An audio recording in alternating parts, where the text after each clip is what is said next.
Hey, what is up, everyone? Today we got a pretty unique story. It's narrated by Frederick Surrey. Get cozy and watch till the end, guys. Close your eyes for a moment and imagine the worst thing you have ever seen. Something that made your stomach drop, your breathing stop. Something that reached into the very back of your mind and touched a fear so deep you didn't even know it lived there. Hold that image. Sit in it. Now imagine that was just Tuesday. Now imagine that you have spent every single day of your life across centuries of sleepless and ceaseless war, standing between every human being alive and something so much worse than that. Something that should not exist. Something that hungers for the shape of your soul. Something that whispers your name in languages older than light, in tones that were designed specifically to make you lose your grip on sanity and faith simultaneously. That's because the thing speaking to you is not made of flesh. It is made of your own nightmares, given independent life, given teeth. And now imagine doing all of that, winning every time, never breaking, never falling, never surrendering even 1 inch to the darkness pressing against you from all directions. And then imagine knowing that when the battle ends and the sun rises again over whatever blood-soaked world you just saved, every single person you saved will either be killed or have their memory of you erased. No parades, no statues, no names carved into stone arches where citizens walk past on quiet evenings with their children pointing at the engravings. No songs written about you by bards in distant taverns.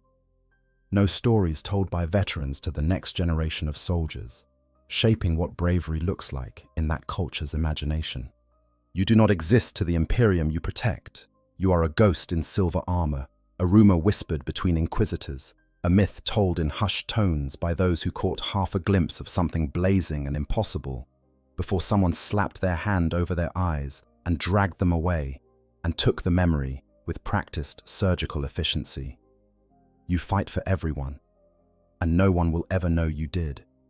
That is the life of a Grey Knight, not a life of glory.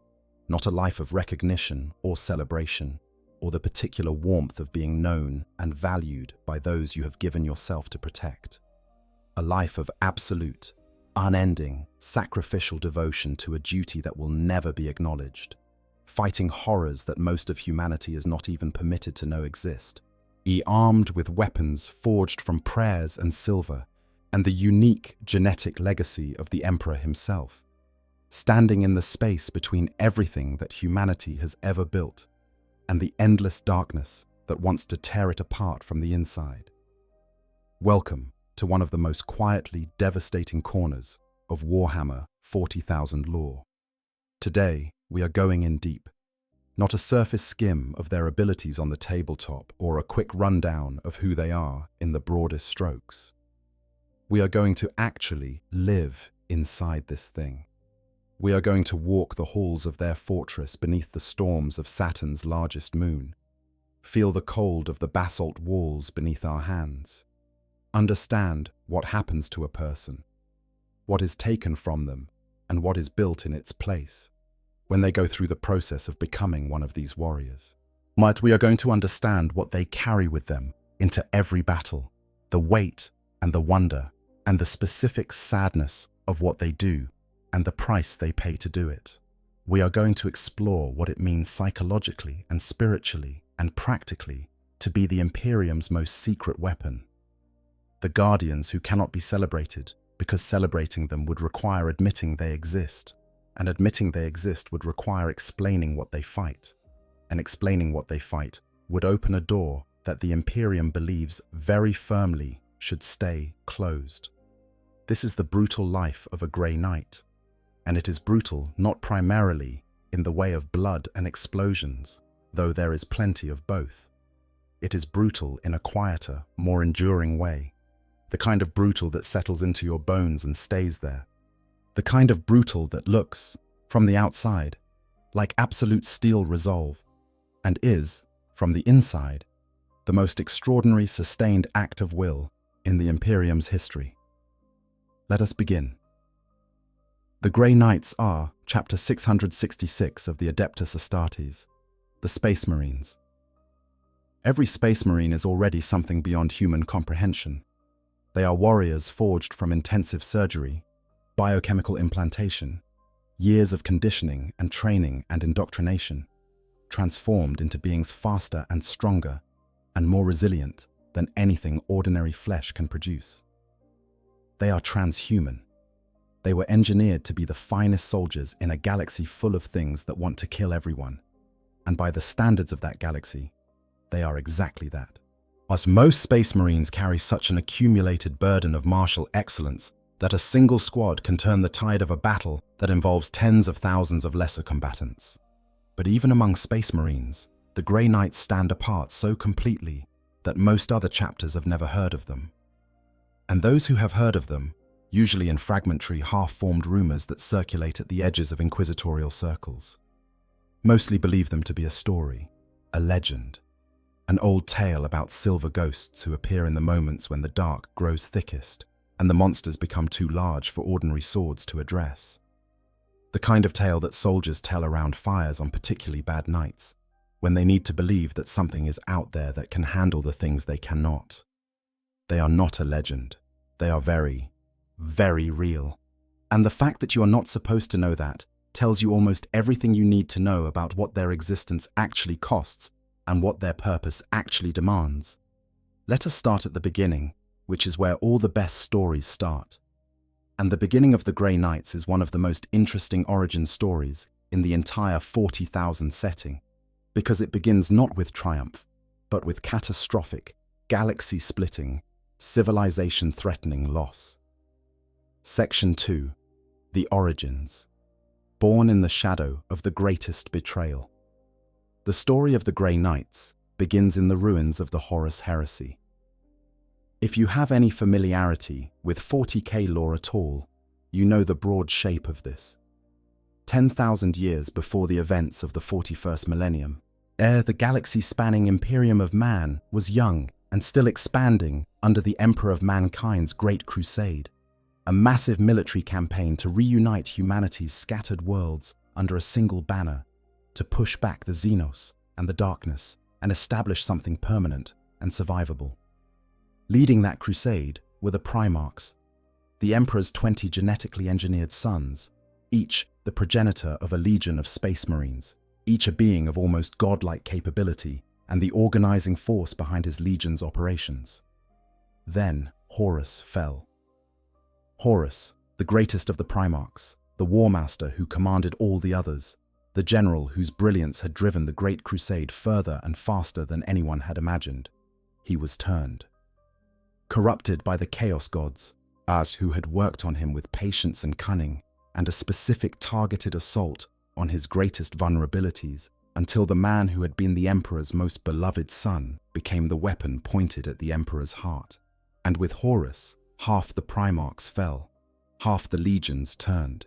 Hundreds of thousands of space marines, warriors who had been the architects of humanity's greatest expansion, became its most devastating enemies.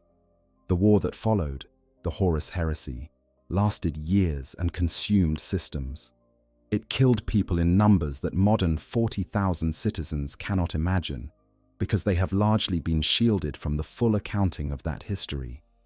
It ended with the Siege of Terror, the traitors at the gates of the Imperium's throne world, and a final confrontation between the Emperor and Horus that left the Emperor so broken and burned that he was placed on the Golden Throne, a life support device of incomprehensible complexity, where he has sat for 10,000 years, neither fully alive nor truly dead, sustained by the sacrifice of psychers and the prayers of billions. He had seen this coming. Not precisely, not in every detail, but he had looked into the currents of fate with a perception that exceeded anything a human mind ordinarily possesses, and he had understood that the cost of surviving the heresy might be more than the Imperium could survive without preparation. He had understood that even if he won, even if the traitors were driven back and the warp storms that accompanied them eventually subsided, the war would not end. The Chaos Gods did not have final strategies. They had eternity. They would try again. They would always try again, and he would not be there to stop them. So he made a plan. while he still could. He charged his most trusted servant with carrying it out. Malcador, the Sigillite, a name worth pausing on, because Malcador is one of the most fascinating figures in 40,000 lore and one of the most underappreciated. He was a human psyker of almost incomprehensible power and wisdom, the first High Lord of Terror, the Imperial Regent, the only person in the Imperium who truly operated as an intellectual and strategic equal to the Emperor himself. He had stood at the Emperor's side since before the Unification Wars, which means he was, by the time of the heresy, already ancient by any normal reckoning, all sustained by whatever arts he had mastered over his centuries of service. He was the keeper of the Imperium's deepest secrets. He was the architect of some of its most critical institutions. And when the Emperor needed something done that required absolute trust and absolute competence in equal measure, Malcador was always the one he turned to. Malcador was sent to find people, 12 of them, specifically. 4 were to be the founding lords of a new organization, an intelligence and investigation arm that would later become the Inquisition, the body responsible for fighting heresy and chaos from within the Imperium's own population. Those 4 we won't dwell on today, important as they are. The other 8 are our concern. Those 8 were Space Marines, not just any Space Marines. Malcador traveled the battlefields of the heresy itself looking for a very specific kind of warrior, psykers, because this new force would need to meet the warp on its own terms, but psykers of extraordinary purity, whose gifts had never once bent toward the corruption that the warp was constantly offering. Warriors who had been tested to their absolute limits by the heresy and had not broken. Some of them came from legions that had turned traitor, which means they had stood against their own primarchs, against brothers they had served beside for years or decades or longer, against the entire organizational and cultural gravity of their legion's identity, because they chose the Emperor over all of it. That kind of loyalty, that kind of moral clarity under the most extreme possible pressure, was exactly what Malcador was searching for. What their names were recorded in the chapter's histories and passed down the millennia: Janus, Epimetheus, Chiron, Koios, Ogun, Iapto, Jotun, and Satre. Malcador named them after the titans of ancient Terran mythology, the enormous beings from humanity's oldest stories, standing between the primordial order and the chaos that preceded it. This was deliberate. Everything Malcador did was deliberate. They were brought before the Emperor in person, not in a ceremony, not in a public audience, privately, secretly, deep beneath the Imperial Palace in the final desperate days before the Siege of Terror locked down every exit. The Emperor looked at what Malcador had found and said words that would be passed down inside the chapter for 10,000 years. That these 8 Space Marines had a vital role to play in the future of the Imperium, and that they would play it in secrecy. What might have seemed like a limitation in those words is, understood properly, the whole shape of the mission. Veiled in secrecy is not a caveat, it is the point. The secrecy is as fundamental to what they are as the silver armor or the force weapons. After meeting the Emperor, Malcador took his 8 chosen warriors through a webway portal, a tunnel in the architecture of the universe, used by the ancient alien Aeldari and, in small ways, by the Imperium, to Saturn's moon Titan. The Sigillite had made preparations there that spoke to a level of planning that boggles the mind. A fortress monastery had already been secretly constructed, carved from the moon's basalt, hidden beneath the surface and shrouded from detection by technologies and psychic techniques that meant nobody outside Malcador's confidence had the first idea it existed. The fortress was already staffed by servitors, semi-automated human workers, their minds reduced to functional efficiency by Mechanicus surgery. Its cryovaults held what might have been the most precious substance in the Imperium, gene seed. But not gene seed derived from any primarch, gene seed engineered from the Emperor's own genome.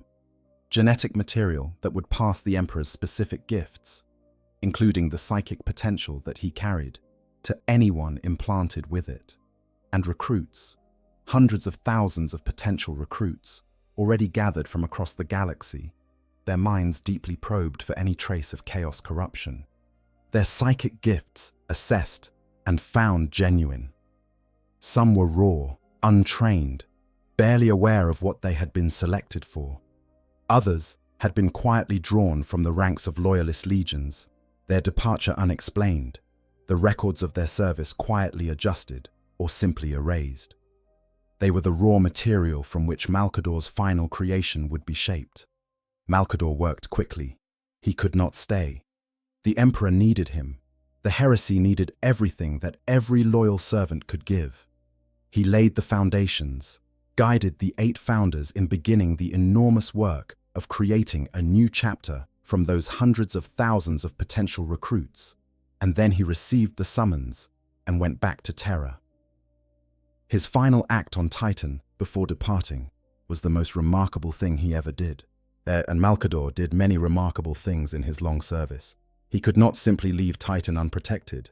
The traitors' fleets were in the Sol system, their attention fixed on Terra but capable of turning. A fortress on a moon of Saturn, if detected, would be obliterated simply as a matter of tactical tidiness. So Malkador wrapped the entire moon, not just the fortress, but the entire moon of Titan, in a psychic ward of his own construction, and sent it bodily into the warp. The whole moon, displaced from real space, riding inside a bubble of reinforced reality, sustained by macro-Gela field technology and Malkador's own enchantments. While the final battles of the Horus heresy raged across Terra and the Sol system, Titan was simply somewhere else. Somewhere not real space. This was what it cost Malkador.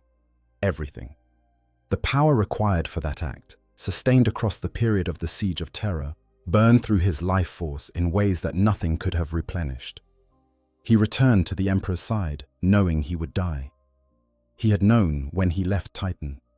He sat on the golden throne in the Emperor's place, maintaining the wards that kept the device functioning, while the Emperor confronted Horus aboard the traitor flagship.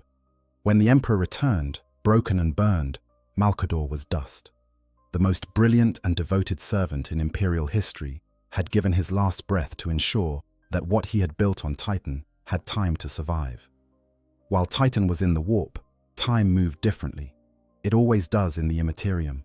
Faster, slower, in rhythms that follow no consistent logic. The 8 founders and their hundreds of thousands of recruits, while inside the temporal irregularity of the warp, experienced enough subjective time to complete the entire process of creating a chapter. The gene seed was implanted, the training was conducted, the selection was made, the hundreds of thousands of potential recruits reduced by every filtering process available to those 1,000 individuals who would form the chapter's founding strength. When Titan returned to real space, it did not return with 8 veterans and a work in progress. It returned with a complete chapter of 1,000 fully trained, fully equipped Grey Knights. They returned precisely as the second founding was taking place, the reorganization of the surviving Space Marines into the system of independent chapters rather than massive legions. In the administrative chaos of that enormous undertaking, at the newly formed Inquisition, whose founding lords were the 4 men Malkador had selected alongside the 8 Space Marines, quietly added a new chapter to the official records. Chapter 666. The number was not randomly assigned. There were fewer than 400 chapters being officially commissioned at the time, and the sequence would not reach 666 for hundreds of chapters of incremental assignment. The Inquisition deliberately jumped ahead, claimed that specific designation, and buried the paperwork in the noise of everything else happening simultaneously. It was the first act of a relationship that would define the Grey Knights for 10,000 years, hiding in plain sight, using secrecy not as a defensive measure, but as a foundational, institutional value. They were Chapter 666 of the Adeptus Astartes. Well, they just were not going to tell anyone. The first Supreme Grand Master, Janus, the one Malkador had selected from among the 8 and entrusted with the chapter's leadership. met with the founding Inquisitor lords, and sealed the pact between the two organizations in ceremonies that are preserved in the chapter's most closely guarded archives. From that moment, the Grey Knights and the Inquisition, specifically the Ordo Malleus, the demon-hunting branch, were intertwined. The Grey Knights were the Ordo's chamber militant, their military arm. They would fight when the Inquisition identified a demonic incursion that required them. They would accept direction from the Inquisition's most senior members, but they would also maintain their own internal sovereignty, their own chain of command, their own processes for deciding when and how they deployed. The relationship has never been simple. It has been over 10,000 years, sometimes cooperative, and sometimes adversarial, and always complicated. But it has endured because neither side can do their work without the other. And so the chapter took up their eternal post, beneath the rings of Saturn, in a fortress carved from the bones of a moon that had been hidden from gods in their own domain and returned unbroken. Section 3. The Selection. 1 in a million, and that's before the trials. Here is a question that seems simple, but is actually very revealing. How does a chapter that no one is supposed to know exists find its recruits? What the answer to this question illuminates almost everything about the Grey Knights' relationship to the wider Imperium and the specific qualities they require of every warrior they accept into their ranks. First, a candidate must meet a set of requirements that, taken together, make the selection pool almost vanishingly small. They must carry latent psychic potential of meaningful strength, not just the barely measurable flicker that might make a person marginally sensitive to the warp, but genuine, substantial, controllable psychic ability. They must have a soul that is, to the most invasive forms of psychic assessment the Imperium possesses, entirely clean. No trace of chaos corruption, no historical exposure that left a mark. But nothing that the most thorough possible examination of their psychological and spiritual landscape can find to object to. They must be young enough to undergo the transformation process, and they must demonstrate, in whatever form is available for demonstration, a will of sufficient strength to survive what is coming. The combination of those requirements narrows the field dramatically before any active recruitment has even begun. Meaningful psychic ability is uncommon in the human population to start with. The ratio varies from world to world, influenced by proximity to warp activity, by genetics, by environmental factors. But in the general range, it is rare. Psychic ability combined with psychic purity, meaning no corruption, meaning not having already been subtly touched by the forces that are drawn to that kind of power, is rarer still.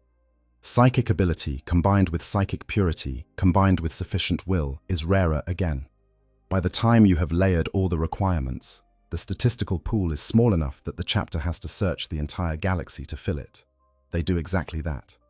The Gatherers, a role filled by Grey Knights who are too old or too physically compromised to engage in active combat, but whose psychic sensitivity and accumulated knowledge remain considerable, travel constantly through the Imperium, maintaining contacts across hundreds of worlds, watching for the specific combination of qualities that makes a viable candidate.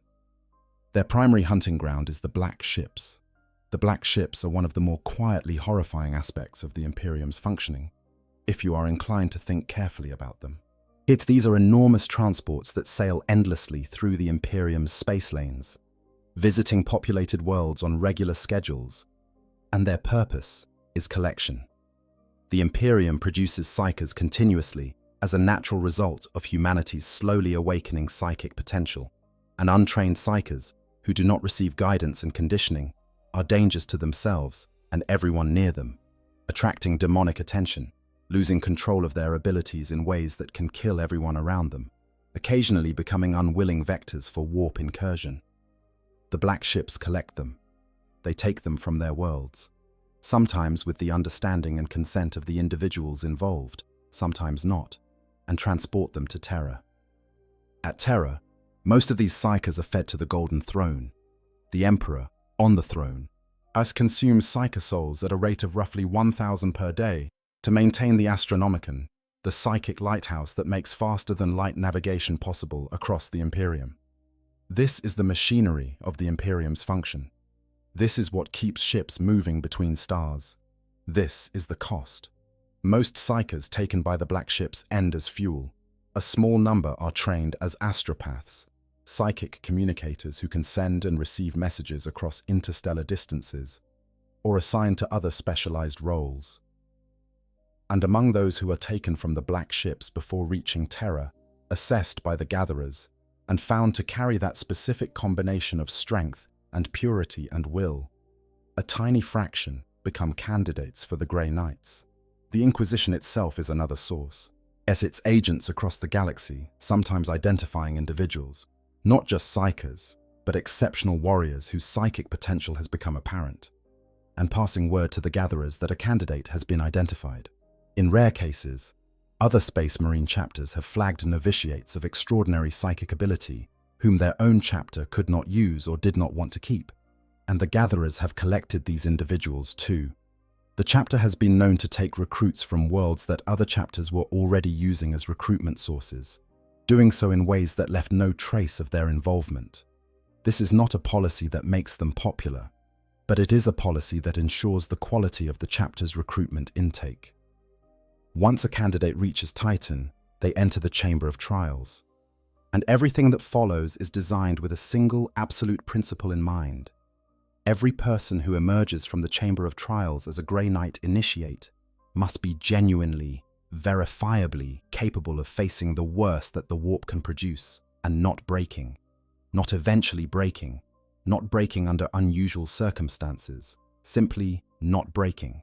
The mechanism for establishing this is the 666 rituals of detestation. 666 separate trials, each one designed to test a specific combination of psychic ability, mental fortitude, physical endurance, and spiritual resilience. The number carries deliberate significance. It mirrors the chapter's official designation, making the structure of the induction a physical expression of the chapter's identity. These are not tests in the academic sense. They are not examinations in which a failing grade results in a remediation opportunity. They are trials in the most ancient and brutal sense of the word, challenges that are designed to be failed by those who cannot pass them, and which exact from those who fail the only payment available, their lives. The training fields of Titan are described in lore as carpeted with the bones of failed aspirants. This is not metaphor or exaggeration for dramatic effect. The trials are specifically fatal by design for those who fail them. An aspirant who cannot maintain psychic coherence under sustained warp pressure exposure is not sent home. An aspirant whose will buckles under the specific forms of psychological assault that the 666 rituals deploy does not receive a second chance. They die. Their bones join the soil of Titan's training grounds. Their failure is not recorded publicly. They are simply gone. This is cruel. It is also, within the logic of the chapter's mission, completely understandable. The Grey Knights need to know that every person they put in the field can hold. The standard of verification they use is the most demanding one available. You must survive experiencing the worst the chapter can bring to bear. If you cannot survive that in training, you cannot survive the actual field, and in the actual field, the cost of failure is measured in worlds rather than individuals. The bioengineering that runs parallel to the psychological trials is the standard Astartes augmentation process, the implantation of around 19 separate biological modifications that transform a human body into a transhuman one. As with new organs and reinforced systems and altered biochemistry and enhanced neural architecture, all of that. And then, beyond that, something unique to the Grey Knights. Silver purity wards physically worked into the flesh of every Grey Knight, implanted beneath the skin to cover the entire body, not inscribed on armor, not worn as jewelry or tokens, integrated into the physical body of the warrior himself, so that the ward is not something he carries, but something he is. The gene seed that drives this entire transformation is the chapter's most singular distinction. Every Space Marine chapter's identity and specific gifts are shaped by the gene seed of the Primarch, whose genome was used as the template. The Blood Angels carry Sanguinius's gene seed, which gives them their particular beauty and their particular curse. The Space Wolves carry Lehman Russes, which gives them their particular ferocity and their particular form. The Grey Knights carry gene seed sourced from the Emperor himself. Not symbolically, not metaphorically, actually. What this produces is a chapter in which every single warrior is a psyker. Not some of them, not a majority, every one, the entire chapter. In every other Astartes chapter, psykers are relatively unusual. A chapter of 1,000 might field a handful of librarians, warriors whose psychic gifts have been assessed and trained under careful oversight. Most Space Marines have no active psychic ability at all. The Grey Knights field a chapter composed entirely of active psykers, everyone capable of channeling warp energy through trained and disciplined intent, or everyone able to push that energy through their weapons and their armor to levels that make them effective against things that would otherwise shrug off conventional combat. This is the Emperor's specific contribution to their design, the quality most directly attributable to having his own genetic material in their blood. And yet, as mentioned before, and worth repeating because it is genuinely extraordinary, in 10,000 years of service, in a chapter made entirely of psykers, the category of human being most vulnerable to chaos corruption, not one Grey Knight has ever fallen, not one has been turned, not one has defected to the ruinous powers, not one has broken. The most dangerous possible soldiers for this specific purpose have maintained perfect integrity across a period of time that makes most human civilizations look ephemeral. Upon completion of their training, each Grey Knight surrenders their birth name, permanently. The name they carry through their lives of service is not their own name.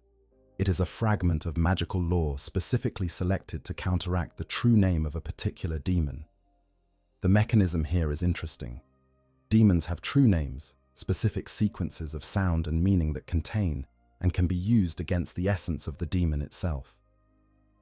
A Grey Knight's given name is the precise opposite of such a true name, the specific arrangement of syllables that acts as a kind of walking counterward. When a Grey Knight speaks his name, he is, in a technical sense, as wielding a weapon. When a demon hears a Grey Knight's name spoken aloud in its presence, it experiences that name as something hostile to its nature. This means that by the time someone has completed the full process of becoming a Grey Knight, losing their past, their name, their previous identity, acquiring an entirely new architecture of self in its place, they are something genuinely and profoundly different from what they were before, not just stronger or faster or more resilient, different in nature, rebuilt. The person who entered the Chamber of Trials and the person who emerges with silver armor and a nemesis weapon share a body and a continuous thread of consciousness, but share very little else. Section 4. The Transformation. Silver, sigils, key, and the obliteration of the past. Let us linger longer in the specifics of what this transformation actually involves, because it is the foundation of everything else about the Grey Knights, and it deserves the time. The loss of the birth name. We have touched on this, but it deserves more depth.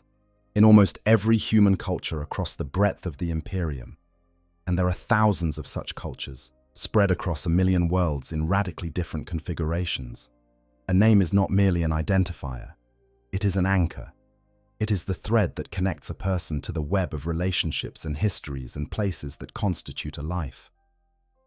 To hear your name called by someone who knew you before you were any of the things you have become is to be pulled back, momentarily, to an earlier version of yourself, which is both a vulnerability, or because that earlier self may have had things that could be leveraged against you, and a comfort, because continuity of self is one of the things that makes experience coherent.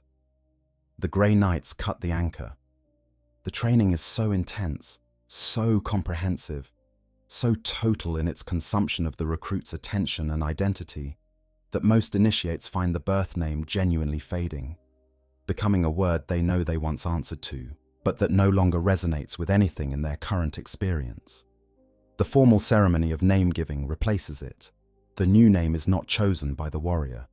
It is given to him by the chapter's senior leadership, selected from the Librarium Demonica's accumulated knowledge of demonic nomenclature, chosen to counteract a specific class of demonic threat. Thus, the warrior receives his name along with the understanding of what it means and why it was chosen, and he carries that meaning through his career, the name itself serving as a constant low-level reminder of his specific purpose. What this produces is a warrior who has no past, only a present and a future, no family to worry about, no home to miss, no previous relationships to be manipulated through. The Chaos Gods are extraordinarily skilled at finding psychological handholds, the memory of a lover left behind, the guilt of something done before induction that was never resolved, the fear of a specific kind of suffering that was experienced early in life. By the time a Grey Knight reaches the battlefield, there are no handholds. Nothing for those long-reaching fingers of warp corruption to grip. This is the strategic logic. At the personal cost is a different accounting. Those memories that are lost, they belong to a real person. The face of a parent, the specific light of a specific afternoon on a specific world, the way a particular friendship felt, the quality of belonging in that relationship that is entirely individual and cannot be replicated, the internal landscape of a self built across years of experience, which is the most irreplaceable thing any person possesses, gone, not erased, buried so deep under the weight of conditioning and time that retrieval is functionally impossible. The warrior that emerges on the other side is not diminished in capability. In some respects, he is more capable than any version of himself could have been with that history intact. But he is different. Genuinely, irreversibly different from the person who went in. Yet the chapter makes its peace with this loss by building something to replace what was taken. And what it builds is, in its own way, rich and deep and sustaining. The Brotherhood of the Grey Knights is not a casual affiliation of warriors who happen to share an employer. It is the closest thing to family these warriors will ever know, forged in the most extreme conditions imaginable and maintained through shared experience that nobody outside the chapter can access. When a Justicar leads his squad, he knows them in ways that transcend ordinary military trust. He has watched them face the warp and hold, has seen what they are at their worst and most tested, has built with them the understanding that comes only from repeated, shared extremity. When a paladin has served alongside the same Grand Master for a century, yet the relationship that has developed is something that has no parallel in ordinary human life. The Librarium Demonica and the years spent in it are another replacement for what was lost. A Grey Knight scholar, and yes, they are scholars, in the most specific and serious sense, might spend years immersed in the accumulated knowledge of 10,000 years of demon hunting. This is not academic in the sense of detached. It is intimately, personally relevant. The texts they study describe things they will face. The accounts of fallen Grey Knights, who survived long enough to write down what happened to them in specific engagements, are read as tactical documents, not historical curiosities. But the demonic nomenclature they master is not ancient language for the sake of linguistic knowledge. It is the operating manual for the most important weapon in their arsenal, their names and their prayers and their banishment rites. All of this creates a culture that is, externally, austere and silent and hard to read. But internally, it is extraordinarily rich, layered, complex, full of the accumulated weight of millennia of exactly the kind of experience that cannot be communicated to anyone outside the walls. The Grey Knight's quietness is not emptiness. It is the particular quality of very full containers. Section 5. Life on Titan. The home that exists without existing Titan. Saturn's largest moon. Seen from orbit, it presents itself as an amber sphere, its surface hidden beneath dense clouds of nitrogen and methane. Are its lakes and plains of liquid methane invisible beneath the atmospheric haze? It is, by any standard human measure, inhospitable. The The temperatures are extreme in the wrong direction.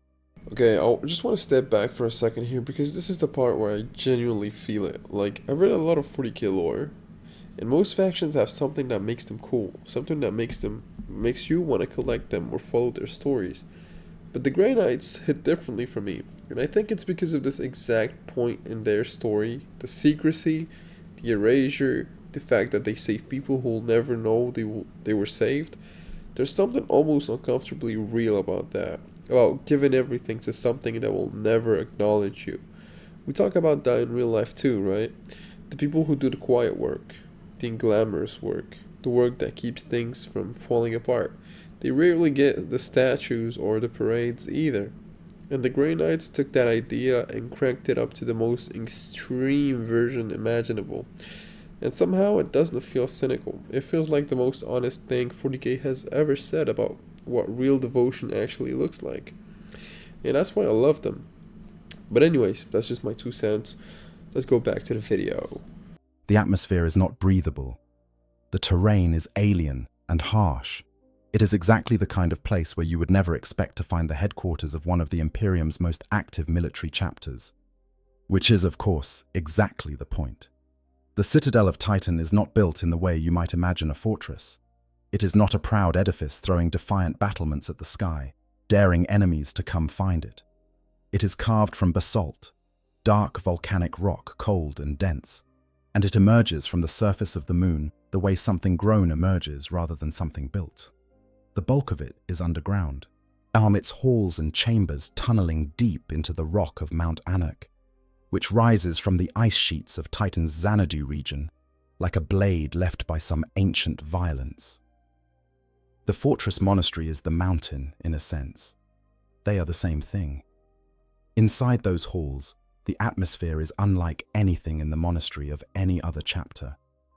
This bears taking time to describe properly, because the environment shapes the people who live in it, and the people who live in it shaped the environment. And after 10,000 years, the two have become a single thing. The walls are basalt, always basalt, carved from the moon's bones and left largely unadorned because decoration is not the point. Where other chapters cover their walls with murals of their heroes, with golden eagles and chapter symbols, and the visual language of pride and identity, us the Grey Knights' halls are different. The banners and pennants that hang here, marking campaigns and victories, are the only color in many corridors, and those banners, for all the pride they represent to those who can read them, are inscribed with names that no one outside the chapter would recognize. There is no external audience for this display. No visitor will ever stand here and feel their heart lifted by the history written on these walls, because no visitor has the context to understand it. What that creates is an internal culture of display that is purely and entirely for itself. The banners are not propaganda, and they are not recruitment material, and they are not public statements of worth. They are memory. They are the chapter talking to itself about what it has done and who it has lost and what those things meant. This is a very different use of display than most cultures make of such things, and it produces a different quality of experience when you move through it. The halls of the Citadel are not triumphant. They are contemplative. Moving through them does not inspire the particular hot rush of enthusiasm that a visit to, say, the Blood Angels' Fortress Monastery might produce. It invites something more like sustained, serious thought. Below the halls, the crypts. Every Grey Knight knows about the dead fields and thinks about them, not morbidly, not with dread or depression, but with a steady awareness that the place exists and that it is waiting, and that it represents something important about how the chapter values its dead. The chambers of the dead fields are organized by century. Each chamber holds the dead of a 100-year span, its individual tombs marked with plaques and carved likenesses. Move through them, and you move through time in a way that is completely physical. Here are the warriors who fought in the first centuries after the chapter's founding. Their armor styles slightly different, their names rendered in slightly archaic calligraphy, their death dates spanning the earliest campaigns of a chapter that was then new and still finding the shape of its purpose. Further in, more centuries of the dead, the architecture of the chambers evolving subtly as building techniques improved and as the chapter's aesthetic sensibilities shifted infinitesimally over generations. And at the heart of all of it, the Tomb of the Eight, the resting place of the founding Grand Masters, Janus and his brothers, as who went before the Emperor in the dying days of the heresy and received the commission that started all of this, the Great Basalt Wall. Every Grey Knight knows this wall. Their names will go on it when they die if their bodies can be recovered, and the chapter makes every effort to recover its dead from the field, because leaving a Grey Knight's body behind feels like a specific kind of failure that the chapter finds intolerable. The names on the wall span 10,000 years. Some of them are so old that the stone around the carving has been worn smooth by gauntleted hands, brushing across the surface in quiet tribute over the centuries. Names of warriors who fought the earliest campaigns in the first decades after the second founding. Are names of warriors who gave everything in conflicts that no historical record outside this room will ever mention. Name after name after name, in columns that fill the wall and then fill the chambers beyond it. A 10,000-year accounting of lives spent in the defense of a humanity that will never know any of them existed. This is the Grey Knights' monument to themselves. Not bronze statues in public squares. Not days of remembrance celebrated by grateful populations. Just names on a wall in a cold room underground, on a moon that most of the Imperium doesn't know is inhabited. The Librarium Daemonica lives above the crypts and is, in its own way, equally important to understanding the chapter. It is not simply a library.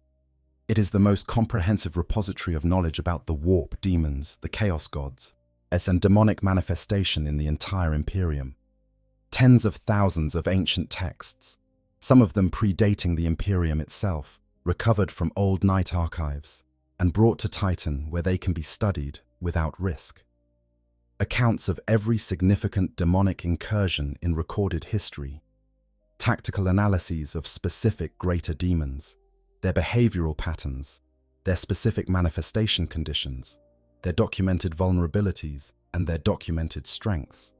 First-hand accounts from Grey Knights who survived encounters with entities that most warriors would not have survived at all, written in varying states of shock and exhaustion, and sometimes extraordinary calm, always focused on what would be useful to the next warrior who faced the same thing.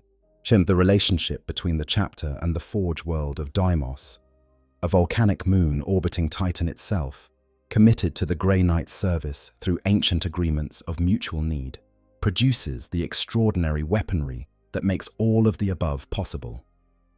The artisans of Deimos work in the knowledge that what they produce will be used against the most dangerous things the universe contains, and that knowledge shapes both the quality of their work and the specific nature of their craft. They do not simply make weapons, they make instruments. Surrounding Titan in broader orbit, the Inquisition has established a small constellation of controlled installations. Mimas serves as a prison and execution facility for the Ordo Malleus's most dangerous prisoners, those too valuable to kill immediately and too dangerous to house anywhere else.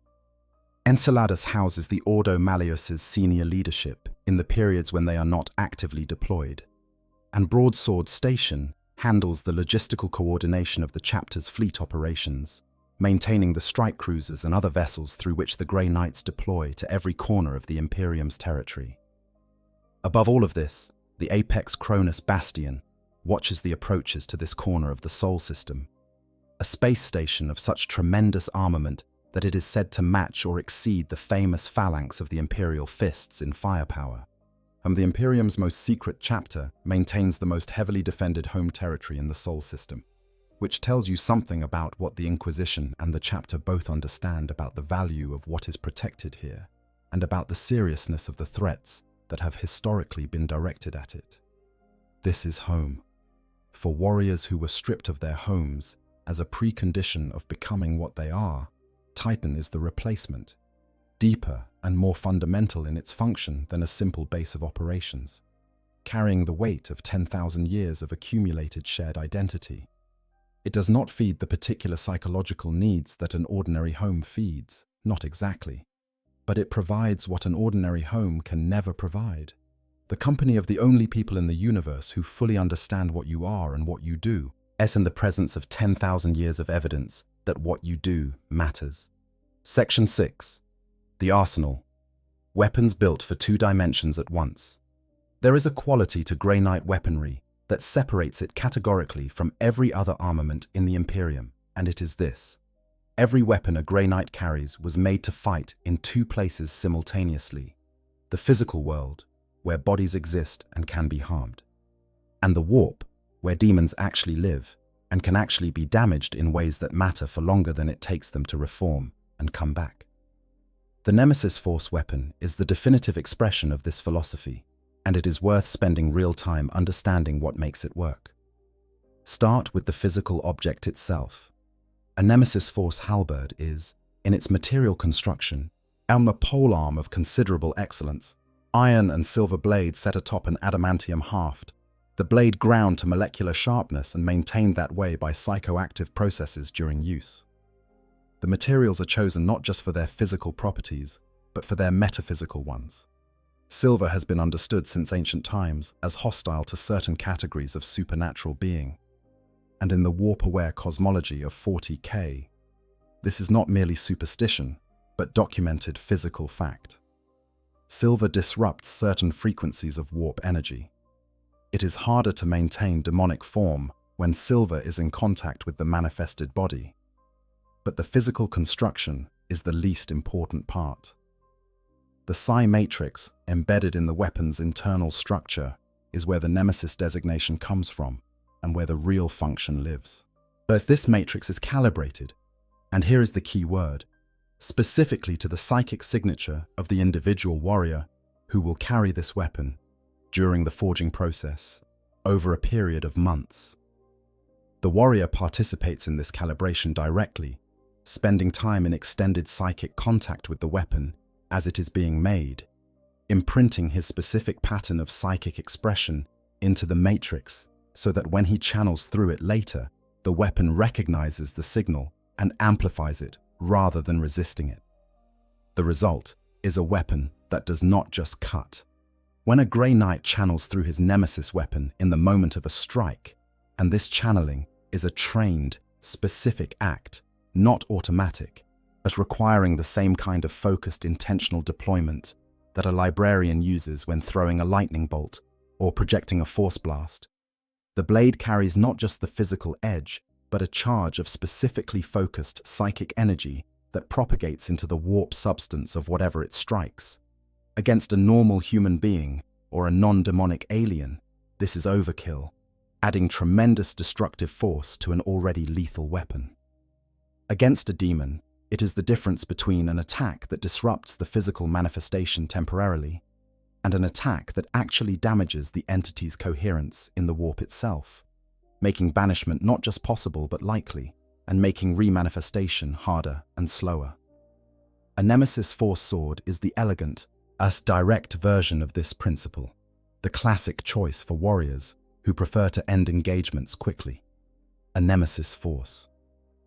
Halberd adds reach and sweeping capability, the extra length making it possible to engage greater demons at a slightly safer distance while still delivering the full psychic charge on contact.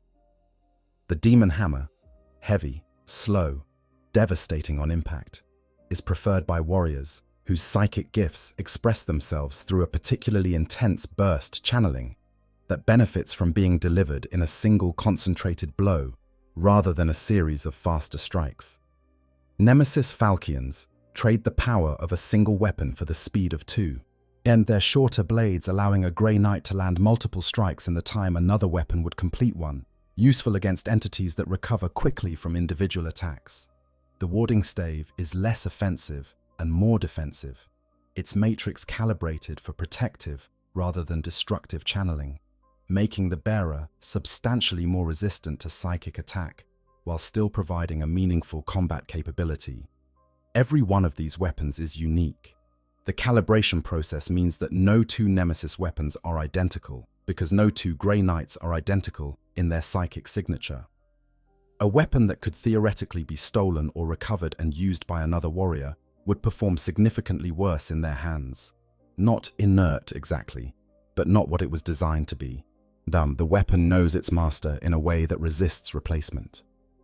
When a Grey Knight dies in the field, his weapon is recovered, if at all possible, brought back to Titan, where it will be studied to understand whether it can be recalibrated for another warrior. Sometimes this is possible. More often, the weapon is placed in the dead fields alongside the warrior who carried it, as a monument to their specific partnership. The Stormbolter integrated into the gauntlet of every Grey Knight's Aegis armor fires mass reactive rounds, bolts that penetrate a target and detonate inside it. But in service, they are frequently loaded with Psy-Cannon ammunition, rounds that carry a psychic charge on the same principle as the Nemesis weapons. Against fleshy physical targets, regular bolter rounds are quite adequate. Against demons, as the Psy-Cannon charge adds the same two-dimensional quality that makes melee weapons effective, disrupting the demonic coherence from range rather than requiring close contact. The Psy-Cannon itself is the ranged expression of this principle taken to its logical conclusion. A dedicated heavy weapon that fires Psy-Cannon bolts at considerably higher velocity and volume than the handheld variant. Its output calibrated for sustained suppression of large demonic manifestations. A squad of Grey Knights, including a Psy-Cannon operator, can engage a large daemon or a significant cluster of lesser daemons from a distance, weakening the entity's grip on physical form before the Nemesis weapons close the deal in melee. The Silencer fires continuous streams of pure psychic energy rather than physical projectiles, making it particularly effective against entities that are more warp substance than flesh. The Aegis armor deserves its own section within a section because it is genuinely extraordinary, and because it is, in some ways, the Grey Knight's most important weapon rather than his most important defense. The ceramite shell has been woven through with thousands of warding sigils during its production, each one drawn from the Librarium Demonica's knowledge of protective symbols, each one consecrated in specific ways that give it effectiveness in the warp as well as the physical world. The internal circuitry is psychoactive, designed to interact with the wearer's psychic ability in a dynamic, responsive way. When a Grey Knight channels psychic energy through the Aegis, the armor is not a passive conductor, but an active amplifier, taking what he can generate and multiplying its defensive effect. The shrouding, the ability to blur a Grey Knight's presence in both the physical and psychic spectrums simultaneously, making him harder to perceive and target, works through this interaction. It is not an invisibility effect in the crude sense of bending light. It is a disruption of the perceptual systems that enemies use to locate targets, working on both the physical senses and any psychic sensitivity the enemy might possess.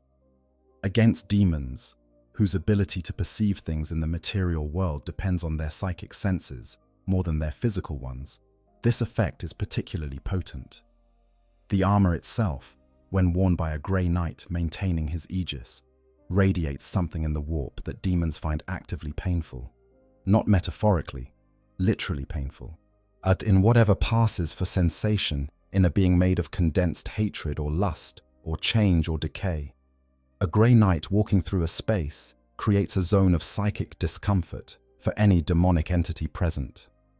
A squad of Grey Knights, with their Aegis fields overlapping, creates a zone of genuine structural disruption, an area in which demonic manifestation is harder to maintain, in which lesser demons struggle to keep their grip on physical reality, in which the accumulated ward power of multiple psychically active warriors combining into a gestalt defense generates more protection than any individual could sustain alone. The chapter colors, or rather the lack of them, deserve a final note. Grey Knights do not paint their armor. The ceramite is left in its natural silver-grey state, unpainted, showing only the material itself. Other chapters use color to declare identity, chapter loyalty, tactical role, personal distinction. Grey Knights declare nothing to an audience that does not exist. The only markings permitted are the sigil of Malcador, etched into the left gauntlet, and the personal heraldry that justicars and higher ranks may display on a shoulder shield. Everything else is stripped away. The warrior presents to the world exactly what he is and nothing more. Silver plate, nemesis steel, and the psychic light of the Aegis. Section 7. The weight of secrecy.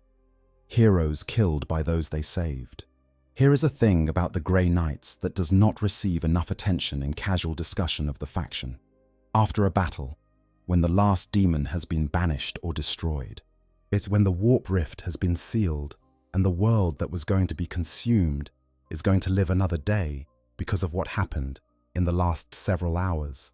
When the dust settles and the survivors look around at the smoking ruins and the bodies of the fallen and the departure of things that should not have been there at all, and they begin to process that they survived. In that moment, the Grey Knight's work is not done.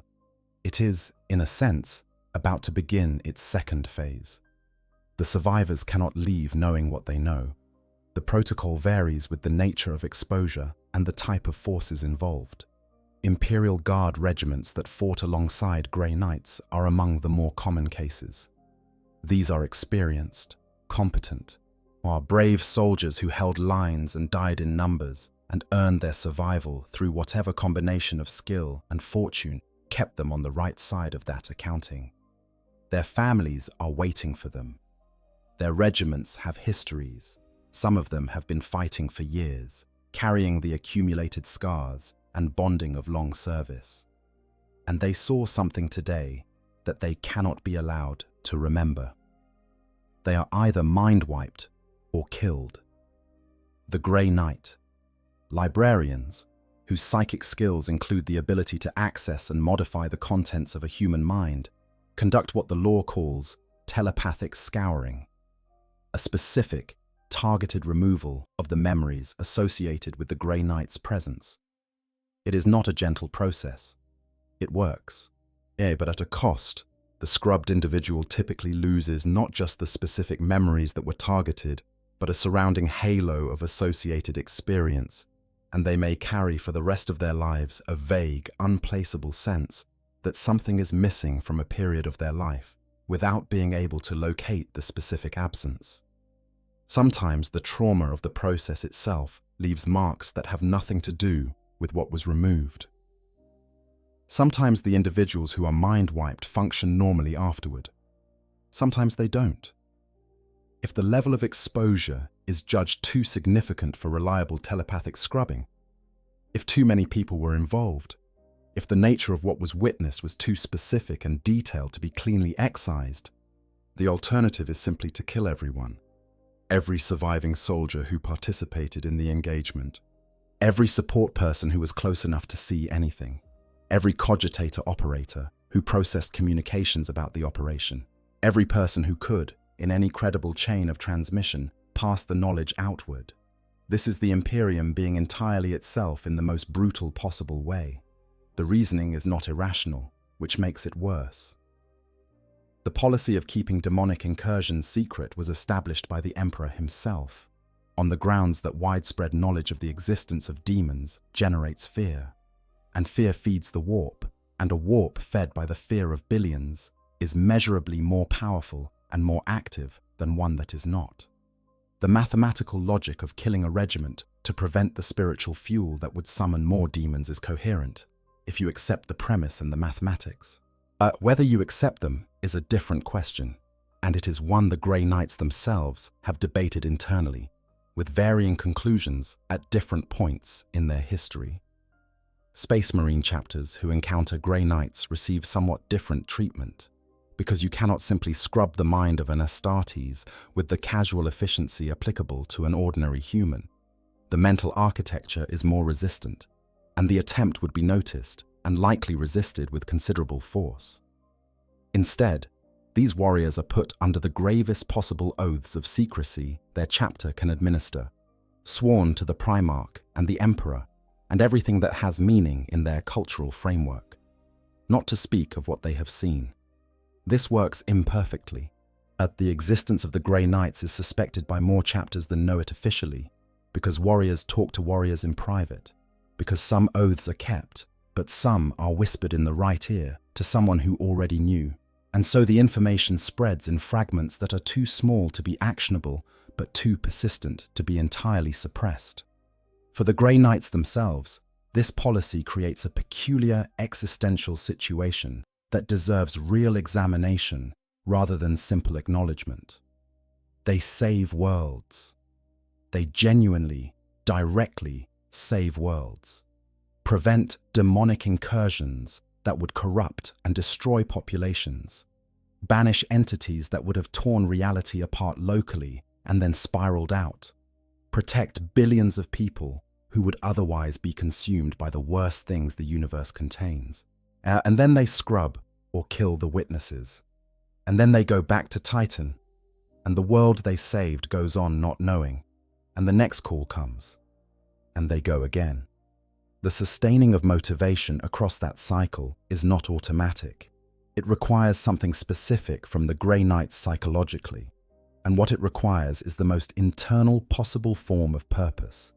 You have to value the outcome in itself, without reference to any external acknowledgement of having achieved it. The world is alive. That matters. It matters regardless of whether anyone knows you did it, regardless of whether your name will be remembered, regardless of whether gratitude or respect or admiration flows from the act. The world is alive, and it was going to die, and now it is not, and that is enough. As this is easier to say than to feel across centuries of repetition. The Grey Knights sustain it partly through their brotherhood. The chapter is, at minimum, an audience for itself, and the acknowledgement of peers who understand the full weight of what was done is not nothing. The names on the basalt wall in the dead fields are each a mark of acknowledgement, from the chapter to its own dead, a statement that we know what you did, even if no one else does. And partly they sustain it through the specific kind of faith that Grey Knights are built to carry. Faith that is not asking for external confirmation, that does not need the universe to validate it in order to remain functional. This is rarer and harder to build than the kind of faith that comes with community and tradition and regular reinforcement. But it is what their purpose demands. The months of shame are the most significant recorded instance of these policies, breaking down into something that could not be contained internally. In 444 of the 41st Millennium, the Grey Knights saved Armageddon from a demonic invasion led by the demon Primarch Angron. They did this at enormous cost to themselves.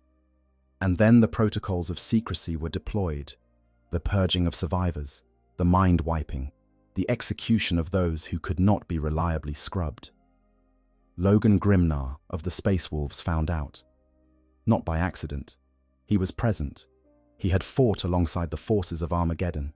He understood what was happening when the Inquisition began its purge. And he was furious with a fury that is easy to understand and very difficult to dismiss.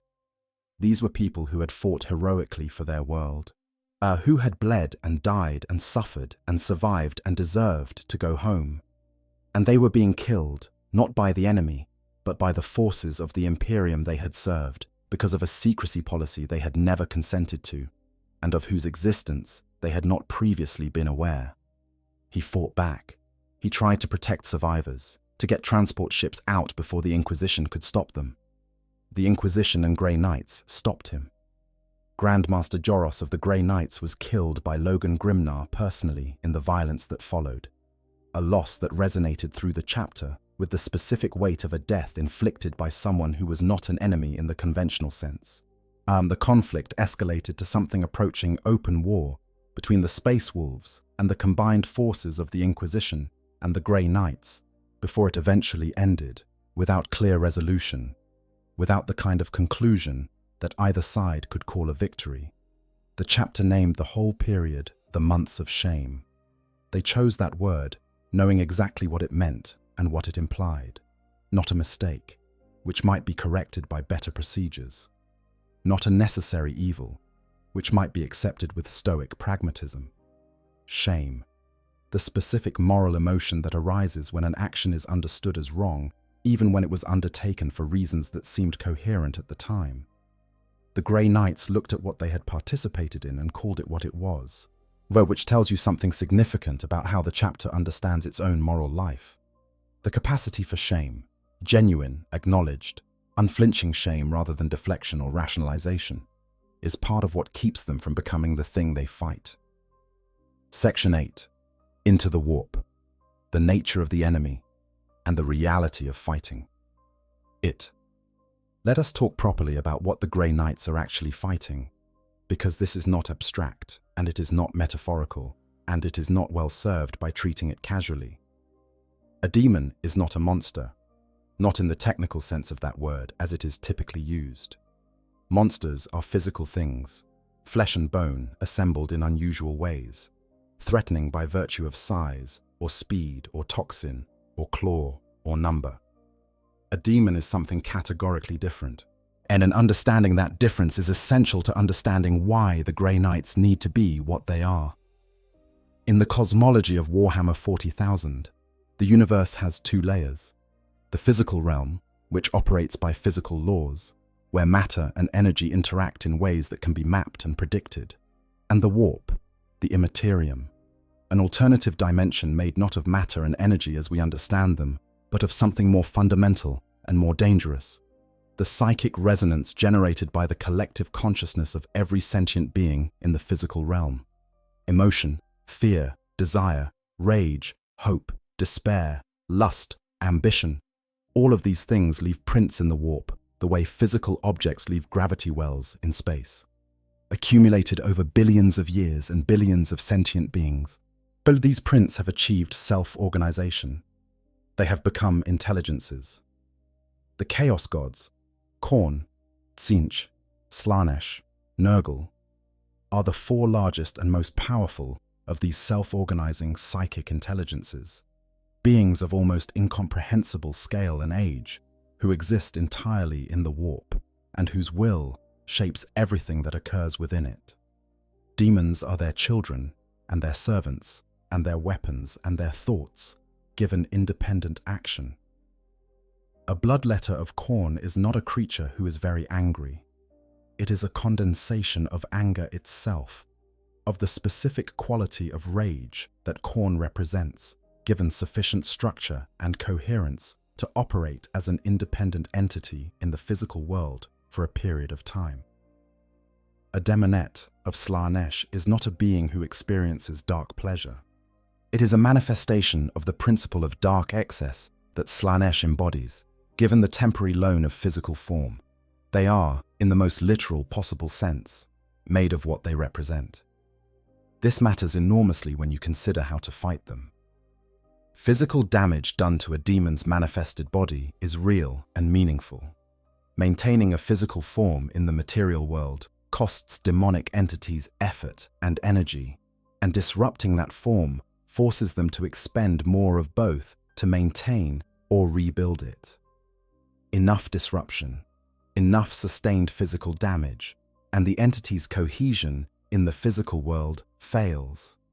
It is banished, pushed back into the warp, unable to maintain a presence in the material realm. This is a victory in the immediate tactical sense. It is not, however, a permanent victory in any meaningful sense. The demon is not dead in the way a mortal being can die. In the warp, it simply exists in its natural state without a physical anchor, and given sufficient time and sufficient demonic power in the warp, it can manifest again. The specific conditions for remanifestation vary. Some entities cannot return for 100 years after banishment. Others reform almost immediately. Others exist in a more complicated relationship with time that makes prediction difficult. But none of them are permanently gone in the way a killed mortal is gone. This is one of the most psychologically significant aspects of what the Grey Knights do. They are not killing their enemies. They are delaying them. Every victory is temporary. Every banishment will eventually be followed by a re-manifestation. Every daemon they push back will come again. Perhaps to them, perhaps to some other force, perhaps to a world that will not have Grey Knights to protect it. The war they fight is genuinely unwinnable in any terminal sense. The Chaos Gods will not be destroyed. The warp will not be pacified. There is no end state, in which the Grey Knights can look at what they have done and say, "It is finished." They have known this for 10,000 years, and they keep fighting anyway. This is not delusion about the long-term reality.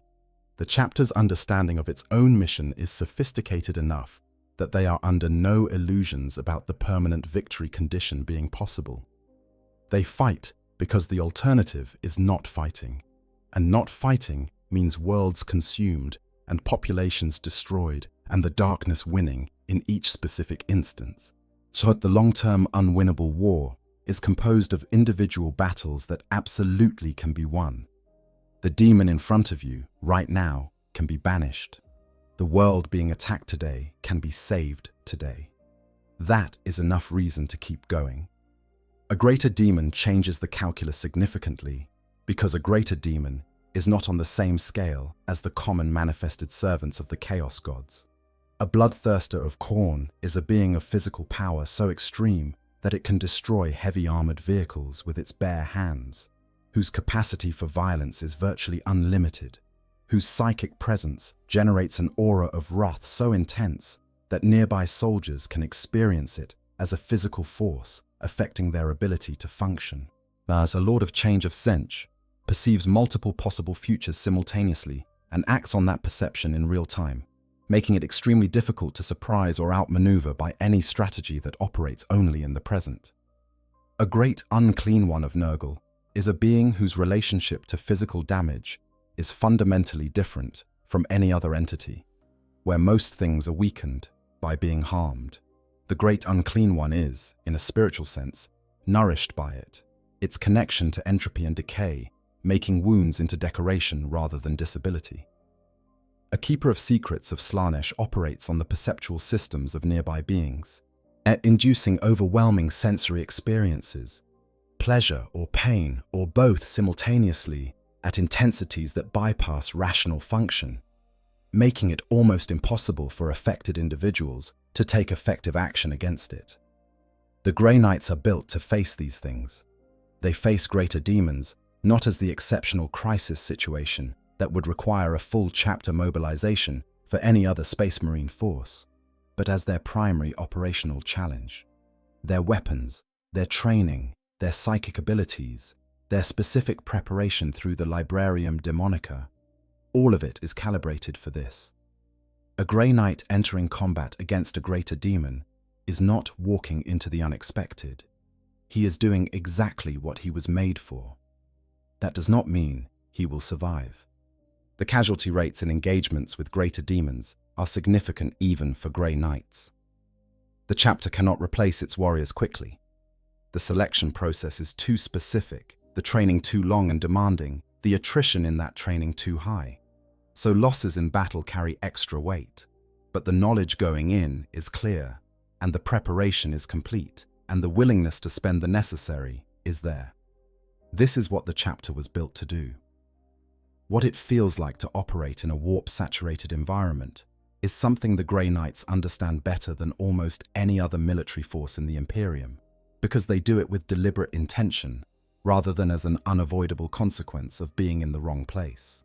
But the environment in those places is not simply dangerous in the conventional sense of containing hostile entities and physical hazards. It is hostile in a deeper way. The very nature of perception becomes unreliable, because the warp does not organize sensory information the same way the physical realm does. Colors appear in wavelengths that human eyes should not register.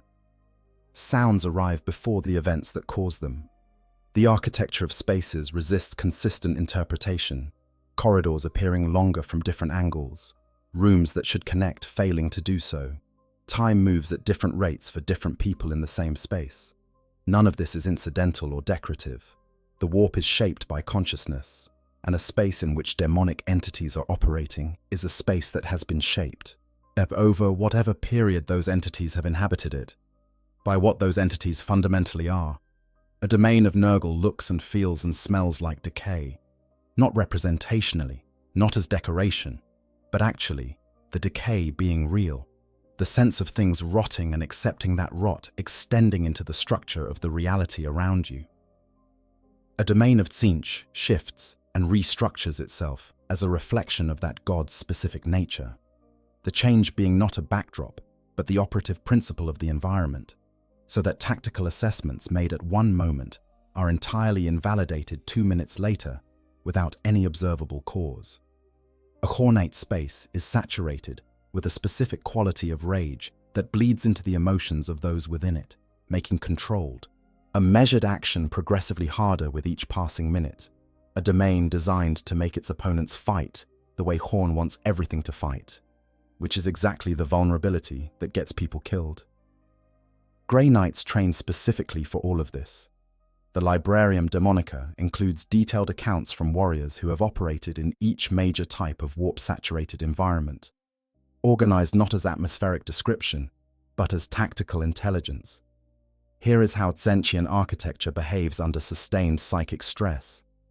Here is the specific form Nurgle's environmental corruption takes in the late stages of domain establishment. Here is the pattern of temporal distortion in a cornate incursion space, and the way that pattern can be predicted and accounted for in movement planning. A Grey Knight squad entering a corrupted environment is not going in blind. They are going in with the accumulated intelligence of 10,000 years of people who survived these spaces and wrote down what they learned. The knowledge is weaponized in the most direct sense. It saves lives by converting unknown threats into known ones, and known threats into manageable ones. Section 9. The Campaigns, where legacies are made in the dark. The history of the Grey Knights is by design mostly missing from any record that could be publicly accessed. But the pieces that have emerged, through the chapter's own archives, through carefully held inquisitorial documentation, through those occasional moments when the scale of events made total concealment impossible, tell a story of 10,000 years of sustained operation at the absolute limits of what human beings can endure. The First War for Armageddon. In 444 of the 41st Millennium is perhaps the most widely known of their campaigns, partly because the aftermath became impossible to fully suppress. The planet Armageddon was a strategically vital hive world, enormous population centers, significant manufacturing, a position in space that made it militarily important. In the opening years of M41, it came under attack by something that had not happened in the Imperium's recorded experience at that scale. A demon Primarch, leading a full demonic invasion, Angron, the Red Angel. Once the Primarch of the World Eaters Legion, and a warrior of devastating capability who had been driven to rage and violence his entire life by the Butcher's nails, neural implants that had been forced into his brain as a slave gladiator before the Emperor found him. Devices that amplified aggression to the point of constant agony while preventing the calm that might have made him less effective as a weapon. The Emperor had tried to remove them and failed.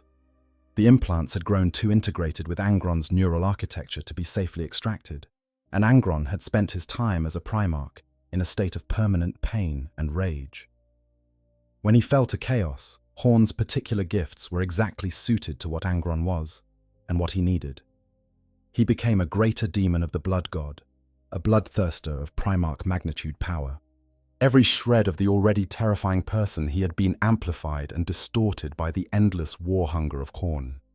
Angron came to Armageddon leading the World Eaters' traitor legion and a tide of Khornate demons, backed by warp storms that disrupted inquisitorial response and masked his presence until he was already tearing through the planet's continent of Armageddon Prime. The Imperial Guard forces, already stationed on the planet, fought desperately. Space Wolf reinforcements arrived under Logan Grimnar and blunted the advance, but could not stop Angron personally. The warp storms were too strong for the Grey Knights to teleport through them while they lasted. Then there was a lull. 109 Grey Knights in Terminator armor teleported directly into the center of the demonic host, surrounding Angron and his bodyguard, the Cruor Praetoria, 12 bloodthirsters who served as his elite escort. 109 warriors against a demon Primarch, 12 greater demons of Khorne, and the surrounding tide of the World Eaters and their demonic allies. They had no exit strategy. There was no contingency for extraction. They went in knowing they were not coming back, because that was what the situation required. Angron destroyed them systematically, His black blade, a cornate relic weapon of tremendous power, killed 5 Grey Knights Terminators with a single stroke, one blow of such force and demonic charge that 5 fully armored transhuman warriors were simply erased by it. The Grey Knights kept fighting. They tore through the Cruor Praetoria, weakening the demonic host's coherence, whilst maintaining their aegis against the overwhelming psychic pressure of Angron's presence. They died in numbers, and they did not break. Among them was a young warrior named Hyperion, newly elevated, barely tested by the standards of the chapter, but carrying within him a quality of psychic gift that he had not yet had the opportunity to fully express. In the battle's final stage, with the squad around him largely destroyed and Angron still active, and the situation becoming untenable, Hyperion did something that required him to focus every fragment of psychic ability he possessed into a single act. He shattered the Black Blade. With his mind alone, he fractured Angron's most potent weapon, the relic that had been killing his brothers, reducing it to psychic fragments. The effort rendered him unconscious instantly, and he hit the ground and did not move. But Angron was, for the first time in the battle, without his primary weapon, and brother Captain Taramar Aurelian, leading the engagement with everything he had left, seized the moment that Hyperion's sacrifice had made possible. He went directly at the disarmed demon Primarch. He confronted Angron in personal combat, and he banished him, pushed him back to the warp with a force that cost Aurelian his own life, the banishment consuming him even as it drove Angron's presence from the material realm. Angron was gone. 100 years and 1 day he could not return. This is a specific constraint on his manifestation, the result of the specific manner and circumstances of his banishment at Armageddon. The demonic host, deprived of their general, fell apart, as the Space Wolves led the counteroffensive that finished the campaign. Armageddon was saved. Of the 109 Grey Knights who went in, only a handful came out. Among the survivors were Arvan Stern, Cadden Varn, Vorth Mordrak, and Garen Crow, names that would become significant in the chapter's later history. Hyperion, the one who had shattered the Black Blade, also survived, and would go on to a long career. And Garen Crow, upon returning to Titan, did something that told you everything about what Armageddon had done to him internally. He left his brotherhood and requested entrance to the Purifiers, not as a lateral transfer or a promotion, as a fundamental change in how he understood his own purpose and what he needed to be. The battle had reshaped something in him that required a different expression. The months of shame followed. Yes, we have discussed this and its moral weight already. What is worth adding here is the specific cost to the chapter. Grand Master Joros, killed by Logan Grimnar. The loss of a Grand Master is not simply a tactical loss, like losing a valuable combat asset. It is the loss of centuries of accumulated wisdom and experience, of leadership relationships built over decades, of a specific quality of judgment that cannot be replicated by simply promoting the next capable warrior. The chapter mourned Joros in the way it mourns all its dead, quietly in the dead fields, with his name carved into the wall. It also named the period the months of shame, which is, in the chapter's understated way of speaking, a significant statement about accountability. Temes, Kaldor Drygo's trajectory through the chapter's history deserves extended treatment because it is one of the most remarkable individual arcs in the setting. Drygo began as an ordinary battle brother of the Third Brotherhood. In 799 of the 41st Millennium, his brotherhood was deployed to the world of Akralum, where the demon prince Makar, the Reborn, had invaded at the head of a demonic army, with the intention of using Akralem as a throne world from which to carve a larger empire of corruption. The defense of Akralem was essential, and Drygo was among the Grey Knights who answered the call. In the final battle, Drygo did something that was both tactically necessary and personally defining. He banished Makar himself, ending the immediate threat. But Makar, as a demon prince of significant power, had enough awareness and spite remaining in the moment of his banishment to lay a specific curse on the Grey Knight who had defeated him. If Draigo ever set foot on Akralem again, the curse would activate, bringing damnation on himself and all who followed him for 10 millennia. Draigo was in his first decades of service. He noted the curse, filled his tactical report, and moved on to the next assignment. Over the following 2 centuries, he rose through the ranks, through the accumulated evidence of his capability. Justicar, brother captain, advancing consistently. The Battle of Cornavin in 901 of the 41st Millennium put him in the position of Supreme Grand Master through one of the more traumatic sequences of leadership transitions in the chapter's history. His predecessor, Linus Geronitan, was killed by the demon Primarch Mortarion, the Death Lord of Nurgle, master of the Death Guard Traitor Legion, who had descended on Cornavin with his Plague Legion as one of the innumerable incursions of the post-heresy age. The chapter's leadership chose Draigo as Geronitan's replacement mid-battle, which meant he became Supreme Grand Master while the battle was still ongoing and Mortarion was still present. He confronted Mortarion personally. Mortarion crushed him. Let us not pretty that up. The demon Primarch was simply the physical and psychic superior of Draigo in that encounter, and Draigo was being beaten.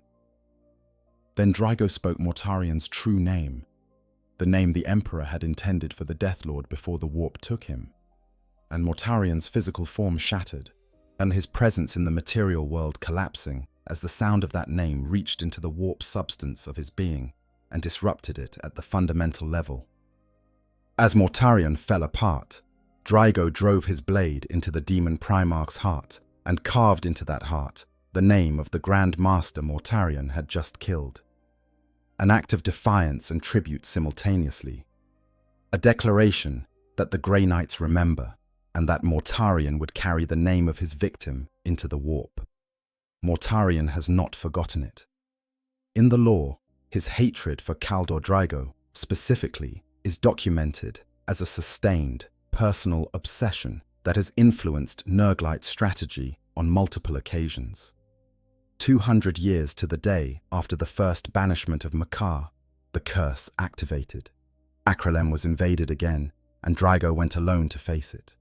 Alone, refusing to bring any of his brothers, because the curse specifically said those who followed him to Akralem would share the damnation. He led the planet's defenders to victory, then confronted Makar for the second time at the edge of a collapsing warp rift. They fought. Draigo nearly died. He won, barely, through a last act of will when he should have had nothing left. And Makar, dying, used his last fragment of power to do the only thing that remained to him. He grabbed Draigo by the throat and threw him into the collapsing rift. Kaldor Draigo has been in the warp ever since. The Supreme Grand Master of the Grey Knights has been alone in the realm of chaos for more than a century, fighting demons in their home territory, unable to leave, occasionally pushing through back to real space during moments when the chaos activity in the area of his location creates an opening. Each time he returns, it is for hours or days, never more. Enough to fight alongside his brothers in the most critical engagements, enough to issue strategic direction and elevate promising commanders like Grand Master Voldus before the warp pulls him back again. Inside the realm of chaos, he has been documented carving the names of demons he banishes into the monuments and fortresses of the Chaos Gods, leaving physical marks of his passing in the architecture of the warp itself, a record that the gods cannot erase and cannot ignore. This is the Supreme Grand Master of the chapter, trapped in the worst possible place, sustaining an essentially impossible existence through force of will alone, and was still fighting, still sane by whatever standard sanity can be applied to that situation, still the leader of a chapter he can only reach intermittently. It is extraordinary.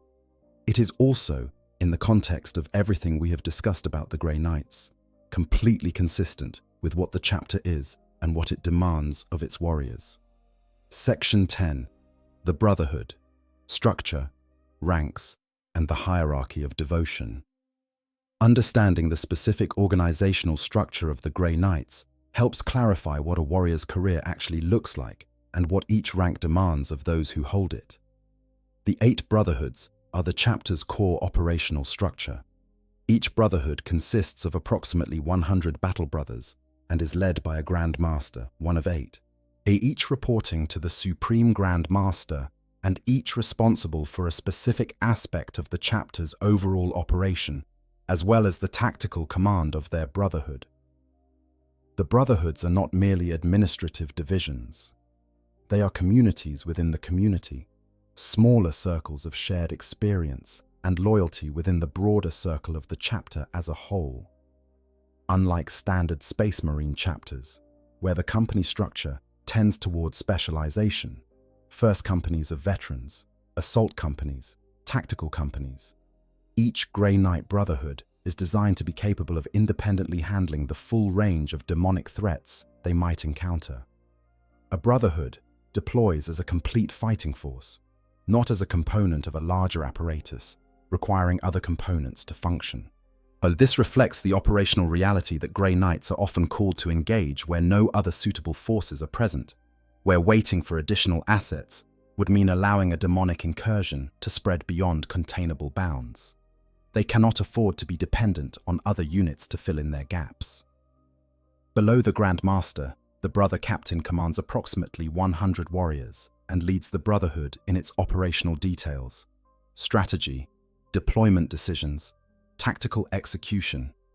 He leads from the front, communicating with his warriors through psychic linkage that allows for real-time coordination in environments where physical signals are compromised or meaningless. A brother captain who has survived to his rank has necessarily faced extraordinary challenges and demonstrated the ability to make effective decisions under the most extreme possible pressure. The Justicars are the squad leaders, each responsible for a unit of battle brothers in their immediate operational group. They are not junior officers in the casual sense. A Justicar may have served for a century or more before achieving that rank, and the experience and demonstrated capability that justifies the rank is substantial. A Justicar knows his squad members intimately, has trained alongside them and fought alongside them, and built the specific mutual understanding that allows a Grey Knight squad to operate as a single psychic entity in the moments when combat demands it. The newly joined Battle Brothers form the foundation of the chapter's capability. Fresh from the Chamber of Trials, bearing their Aegis armor and their attuned Nemesis weapon, they are already more capable than almost any enemy they will face. But they are young in Grey Knight terms. The veterans of the chapter look at them with the specific combination of investment and careful watching that comes from knowing what lies ahead and wanting the newcomers to be ready for it. The Purifiers deserve extended attention because they represent something specifically important to the chapter's spiritual life. There is no procedure for entering the Purifiers, no trial you can register for, no recommendation process, no benchmark of achievement that automatically qualifies you. A warrior can serve in the Brotherhoods for centuries with complete distinction and never be offered entry, not because he has failed, but because the specific circumstance that would reveal the quality the Purifiers require has not yet arisen. That quality is not simply high resistance to chaos corruption. All Grey Knights have that, by definition and by design. It is something beyond that, a quality of soul that is specifically, demonstrably incorruptible in ways that even the standard of the chapter cannot fully establish without particular extremity of experience. The Purifiers number rarely more than 40 to 50 at any given moment, which means they are a tiny fraction of an already small chapter.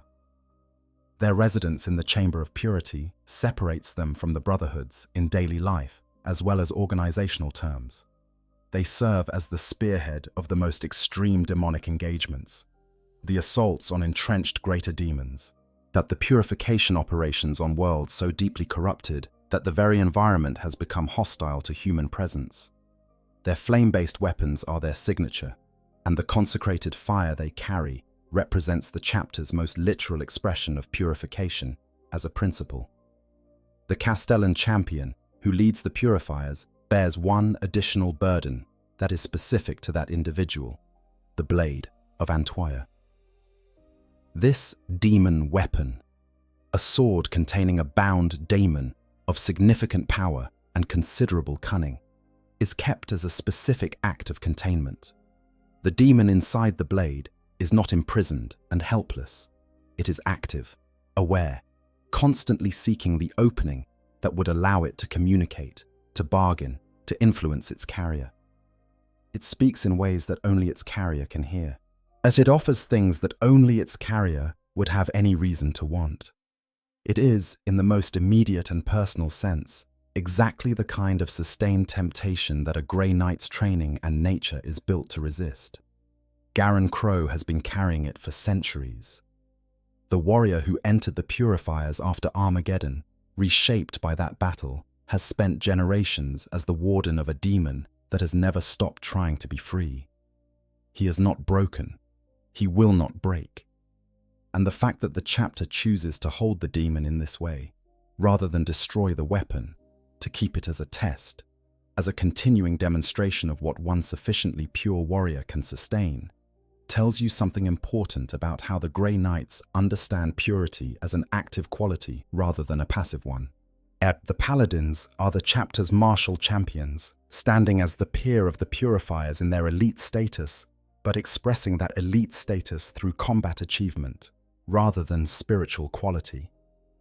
The minimum credential for Paladin status is having slain a greater demon in single combat. Not in a squad engagement, not as part of a coordinated assault, individually.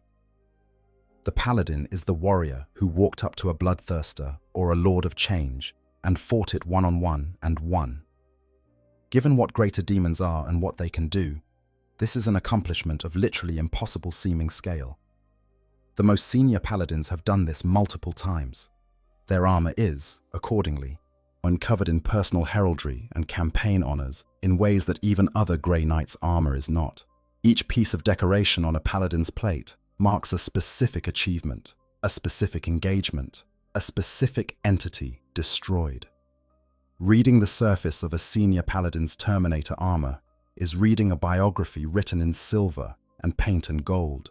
Each mark, a chapter of a life lived at the absolute frontier of what the universe allows a human being to survive. Section 11. The price. What it truly costs to carry the silver. We have moved through what the Grey Knights are and how they work, and what their history contains. Now let us talk about what all of this costs, not in tactical terms, but in the terms of the living experience of those who carry it. The cost begins before the first battle. It begins in the Chamber of Trials. With the loss of the birth name and the past, it anchors. We have discussed this multiple times at this point, but it bears one more examination from a different angle. What it means to have your past taken from you as a precondition of your purpose.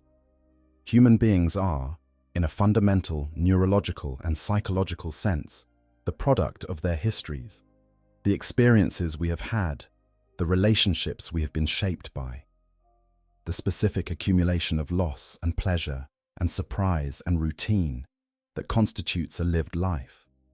All of this creates the particular quality of the self that exists in the present moment.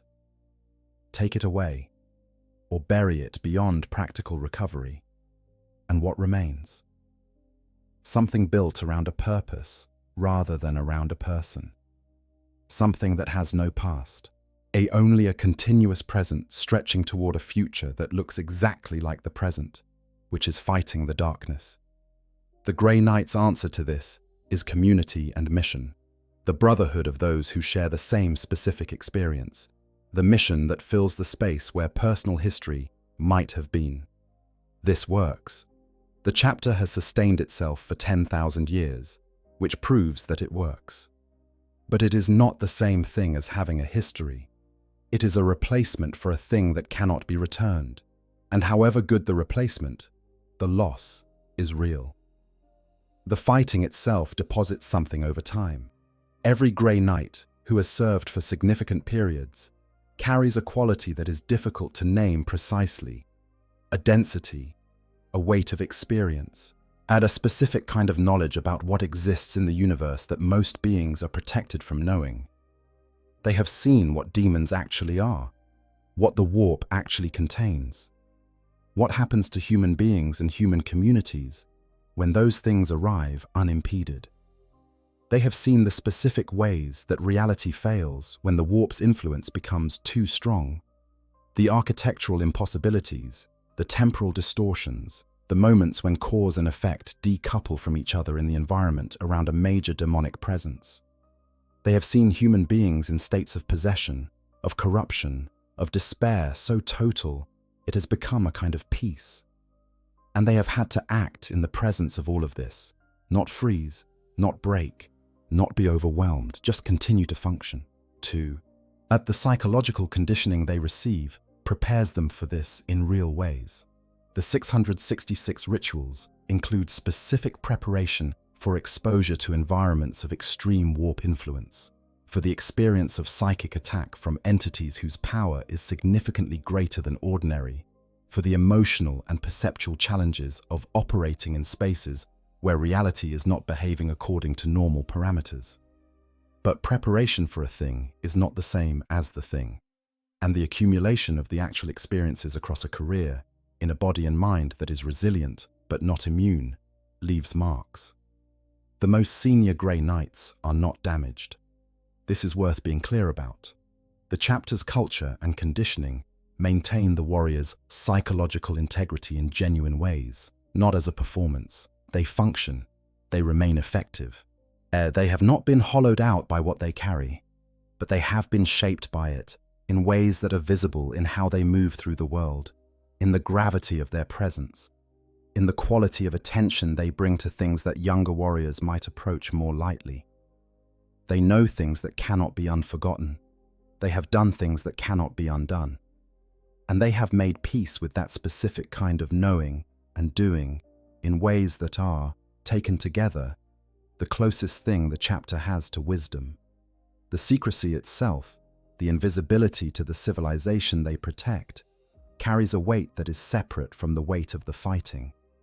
Human beings are not, at their core, built to sustain sustained effort without any external feedback about whether that effort is valued.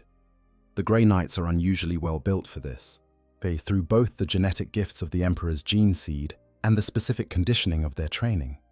But well built for is not the same as unaffected by.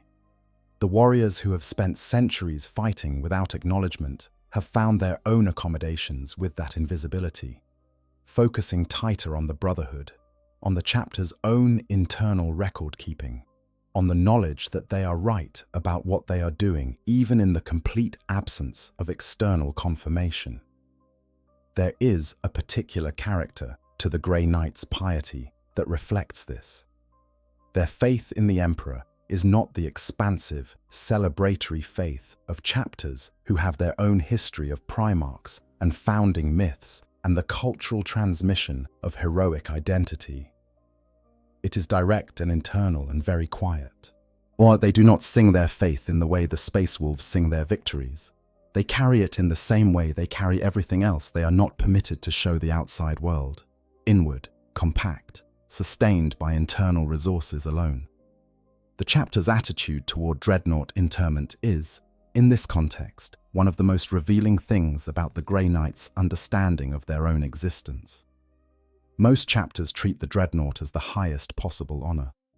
The warrior so valued that his chapter refuses to let him die, his consciousness preserved in a walking battle engine so that he can continue to serve. The Grey Knight's default preference is the crypt, not the dreadnought, not the mechanical half-life of the shell. The cool dark beneath the fortress, the name on the basalt wall, the rest that was earned. Now, this preference is not universal within the chapter. Some warriors choose the dreadnought, and when they do, they are honored in it. But the default tells you something about the chapter's relationship to endings. They are comfortable with finality in ways that most organizations that work so hard to prevent death are not. There is something in the Grey Knight's culture that understands rest as the rightful conclusion of sufficient service rather than a failure of continuation. The warriors who have served for centuries, the Grand Masters, the senior paladins, the purifiers, with the longest records, carry all of the above and more, and they carry it without complaint, without the kind of theatrical exhaustion that lesser beings might deploy to communicate their burden. They carry it because it is theirs, and they chose it. In whatever way a Grey Knight can be said to choose anything, in the wake of a selection process that took their past away before they were fully aware it was happening. But the choosing is real, in the ongoing sense. They continue, every day, to be what they are, to maintain the standards and the purpose and the will that hold the chapter together. That continued choice, made silently in every action and every breath, is the most fundamental act of courage in a life full of acts that most people would consider impossibly courageous. Section 12. The Eternal Vigil. Still standing as the galaxy tears apart.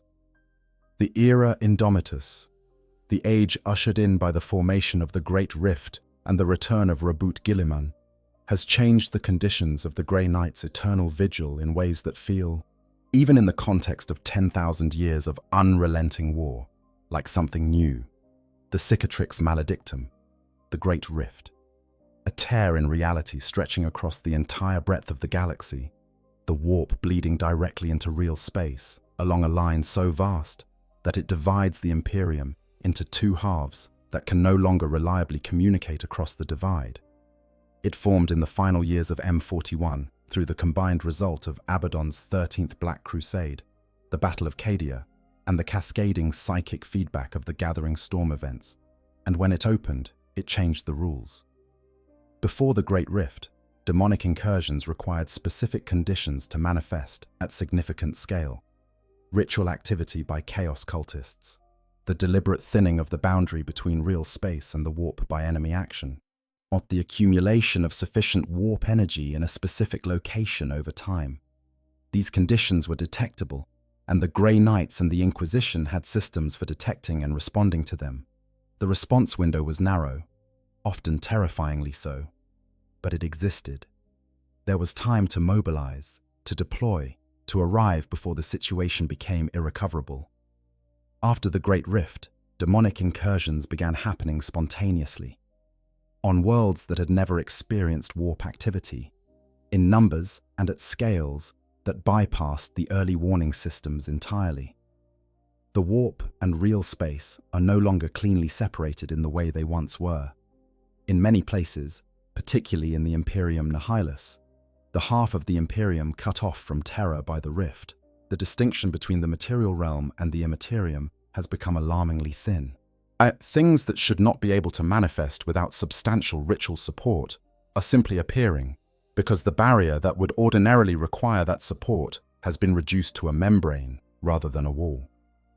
For the Grey Knights, this means a chapter that was already stretched thin, dealing with the manageable incursions of a pre-Rift galaxy, is now facing demands that exceed what 1,000 warriors can answer from any position of calculated efficiency.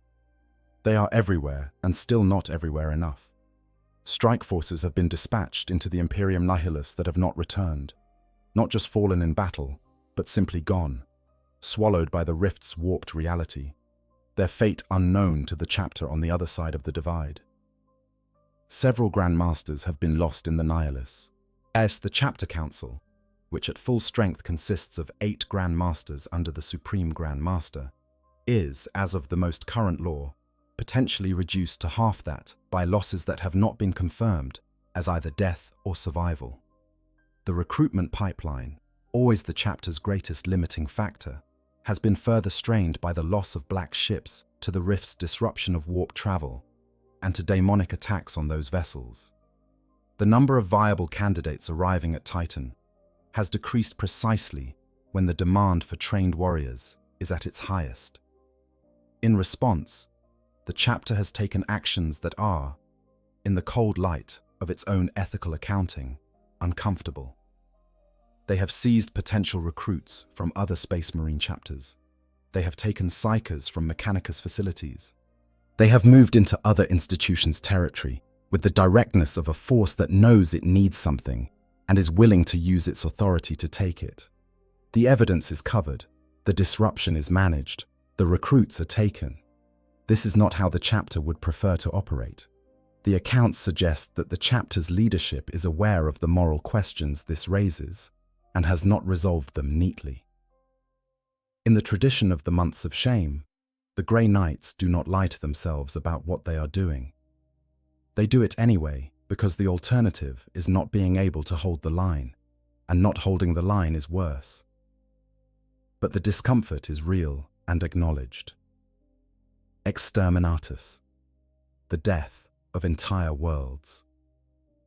This has been used more liberally by the Grey Knights in the era Indomitus than in any previous period of their history, and because the chapter does not have the capacity to conduct surgical intervention on every world that is experiencing significant demonic corruption, and surgical intervention failing is worse than no intervention at all. A failed attempt to contain creates conditions for a harder-to-contain outbreak. Better to end the world cleanly than to leave a half-purged incursion that grows back. Several billion Imperial citizens have died to Grey Knight Exterminatus orders in the last few centuries. This is documented in the chapter's own accounting, and it is presented without the softening of euphemism. Billions of people who might have survived if the chapter were larger, better resourced, or operating in a less overwhelmingly difficult strategic environment.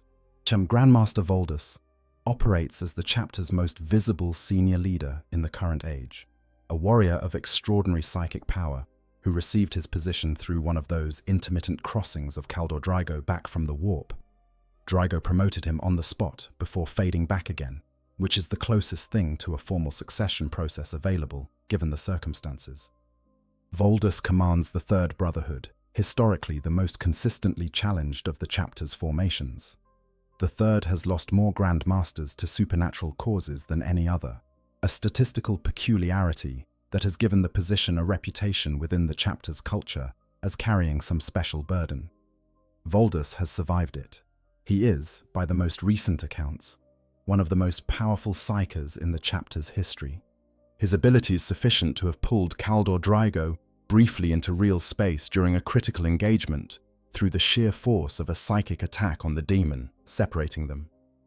Arvan Stern, who fought at Armageddon, still serves. Over a century old by Grey Knight reckoning, he carries a specific and unusual quality in the chapter's current lore.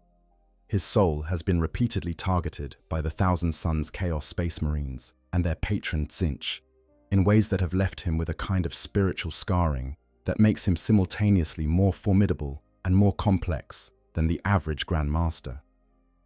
He exists in a state of ongoing spiritual contest with warp entities who have made him specifically their target, and he continues to function effectively in that state, which is a statement about his specific quality of psychic and spiritual resilience. Garen Crow still carries the Blade of Antwyr. This is worth pausing to mark. The warrior who entered the Purifiers after Armageddon centuries ago is still the Castellan champion, still carrying the demon weapon, still refusing it. The daemon has had centuries to understand its captor, to find the argument that would work, to locate the crack that would give it the moment it needs. It has not found it. Not yet. The Castellan champion walks through the galaxy with a demon in his hand that wants nothing more than to speak freely, and he does not let it, and the chapter continues. This is the Grey Knights in the era Indomitus.